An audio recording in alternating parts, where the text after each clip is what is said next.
ಕರ್ನಾಟಕ ರಾಜ್ಯ ಸರ್ಕಾರದ ಅತ್ಯಂತ ಮಹತ್ವಾಕಾಂಕ್ಷೆಯ ಜನಪ್ರಿಯ ಯೋಜನೆಯಾದ ಗೃಹಲಕ್ಷ್ಮಿ ಕಾರ್ಯಕ್ರಮದಲ್ಲಿ ಇದೀಗ ಕೋಟ್ಯಾಂತರ ರೂಪಾಯಿಗಳ ಭಾರಿ ಮೊತ್ತದ ಆರ್ಥಿಕ ಅಕ್ರಮ ನಡೆದಿರುವುದು ಇಡೀ ರಾಜ್ಯಾದ್ಯಂತ ತೀವ್ರ ಆತಂಕವನ್ನು ಮೂಡಿಸಿದೆ.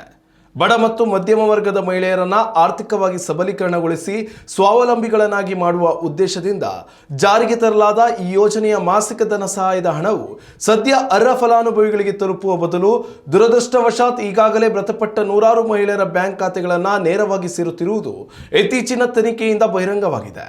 ರಾಜ್ಯದ ಕರಾವಳಿ ಭಾಗದ ದಕ್ಷಿಣ ಕನ್ನಡ ಜಿಲ್ಲೆಯೊಂದರಲ್ಲೇ ಬರೋಬ್ಬರಿ 3177 ಮೃತ ಮಹಿಳೆಯರ ಸಕ್ರಿಯ ಬ್ಯಾಂಕ್ ಖಾತೆಗಳಿಗೆ ನಿಯಮಬಾಹಿರವಾಗಿ ಒಟ್ಟು 3.44 ಕೋಟಿ ರೂಪಾಯಿಗಳಷ್ಟು ಭಾರಿ ಮೊತ್ತದ ಸರ್ಕಾರಿ ಹಣ ಜಮೆಯಾಗಿದೆ. ಆದರೆ ಸರ್ಕಾರದ ಕಟ್ಟುನಿಟ್ಟಿನ ನಿಯಮಗಳ ಕೊರತೆಯಿಂದಾಗಿ ಮತ್ತು ಮಾಹಿತಿ ಕೊರತೆಯಿಂದಾಗಿ ಈವರೆಗೆ ಕೇವಲ 95,32,000 ರೂಪಾಯಿಗಳು ಮಾತ್ರ ಬ್ಯಾಂಕುಗಳಿಂದ ಸರ್ಕಾರಿ ಖಜಾನೆಗೆ ಮರುಪಾವತಿಯಾಗಿವೆ.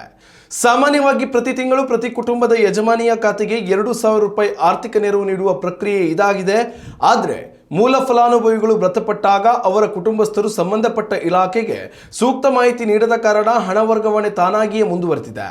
ಗ್ರಾಮೀಣ ಭಾಗದಲ್ಲಿ ಸಕಾಲದಲ್ಲಿ ಮರಣ ಪ್ರಮಾಣ ಪತ್ರ ಪಡೆಯುವಲ್ಲಿ ಸಾರ್ವಜನಿಕರು ತೋರುತ್ತಿರುವ ನಿರ್ಲಕ್ಷ್ಯ ಮತ್ತು ಸರ್ಕಾರದ ಪ್ರಮುಖ ಇ-ಜನ್ಮ ಪೋರ್ಟಲ್ನಲ್ಲಿ ಮರಣದ ಅಧಿಕೃತ ಮಾಹಿತಿ ತಕ್ಷಣವೇ ದಾಖಲಾಗದೇ ಇರುವುದು ಈ ದೊಡ್ಡ ತಾಂತ್ರಿಕ ಎಡವಟ್ಟಿಗೆ ಮುಖ್ಯ ಕಾರಣ ಎಂದು ಹಿರಿಯ ಅಧಿಕಾರಿಗಳು ತಿಳಿಸಿದ್ದಾರೆ.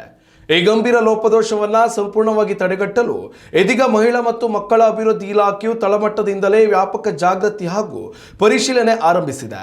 ದಕ್ಷಿಣ ಕನ್ನಡ ಜಿಲ್ಲೆಯ ಒಟ್ಟು 11,184 ಫಲಾನುಭವಿಗಳ ಪೈಕಿ ಮೃತರ ಖಾತೆಗಳನ್ನು ಪತ್ತೆ ಹಚ್ಚಿ ಈಗಾಗಲೇ 51 ಲಕ್ಷ ರೂಪಾಯಿಗಳನ್ನು ವಿವಿಧ ಬ್ಯಾಂಕುಗಳಲ್ಲಿ ಸಂಪೂರ್ಣವಾಗಿ ಫ್ರೀಸ್ ಮಾಡಲಾಗಿದೆ. ಮುಂದಿನ ದಿನಗಳಲ್ಲಿ ಇಂತಹ ತಪ್ಪುಗಳು ಮರುಕಳಿಸದಂತೆ ತಡೆಯಲು ಇಲಾಖೆಯು ಸಂಪೂರ್ಣ ಸಮೀಕ್ಷೆ ನಡೆಸುತ್ತಿದ್ದು ನಕಲಿ ಹಣ ವರ್ಗಾವಣೆಗೆ ಶಾಶ್ವತ ಬ್ರೇಕ್ ಹಾಕಲು ಅಗತ್ಯವಿರುವ ಎಲ್ಲ ಕಠಿಣ ಕ್ರಮಗಳನ್ನು ತೀವ್ರಗೊಳಿಸಿದೆ. ಉತ್ತಮ ಸಂಸ್ಕಾರಯುತ ಶಿಕ್ಷಣದೊಂದಿಗೆ VSS English medium CBSE school Udupi Muddur. ನರ್ಸರಿಯಿಂದ 10ನೇ ತರಗತಿವರೆಗೆ ಶಿಕ್ಷಣದ ಜೊತೆಗೆ 5ರಿಂದ 10ನೇ ತರಗತಿವರೆಗಿನ ವಿದ್ಯಾರ್ಥಿನಿಯರಿಗೆ ಉತ್ತಮ ಹಾಸ್ಟೆಲ್ ಸೌಲಭ್ಯವೂ ಇದೆ. ನಿಮ್ಮ ಮಕ್ಕಳ ಪ್ರವೇಶಾತಿಗಾಗಿ ಈ ಸಂಖ್ಯೆಗೆ ಕರೆ ಮಾಡಿ.